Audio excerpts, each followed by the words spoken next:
Hello friends, welcome to Creative Medicine.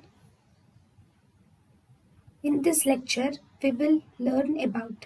Hello friends, let us now learn some important points about klippel syndrome.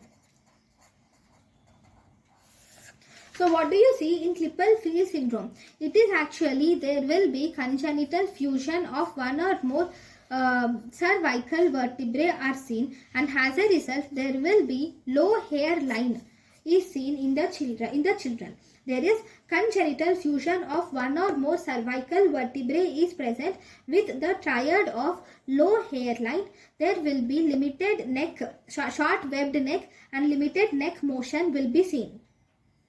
Next, these children with klippel syndrome have different clinical manifestations. One, in the musculoskeletal syndrome, the child will have scoliosis.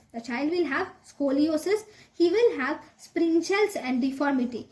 He will have scoliosis, springles, deformity, webbing of head, neck, facial asymmetry will be there with torticollis will be seen.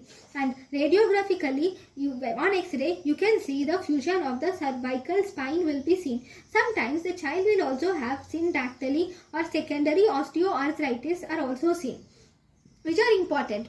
Musculoskeletal changes are very important for klippel syndrome. But there are some other findings also are seen in this klippel syndrome.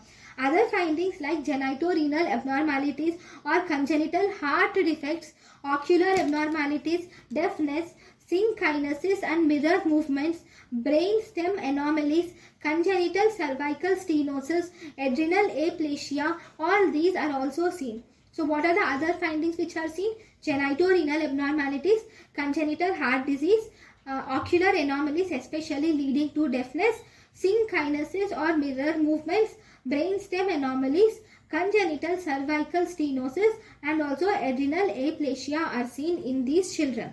So this is about the klippel syndrome. I have said there is this spingal deformity which is seen in klippel syndrome. Now what is this spingal deformity? See, in this spingal deformity there is elevation of the scapula. So if this is the scapula, one scapula is in the normal position, one scapula is elevated. Presence of the elevated scapula, that is scapula is a little superior. This is called as spingal deformity. This is associated with the spingal deformity, and I have already said this is associated with klippel syndrome. It is also associated with congenital scoliosis also. So for this spingal deformity, there is nothing we can do. No treatment is required if it is mild and moderate cases and it is not becoming a problem to the child. But if it is a severe case, then you can consider surgery. But in mild and moderate cases, you can just leave it as it is. So this is about the spingal and deformity. Thank you.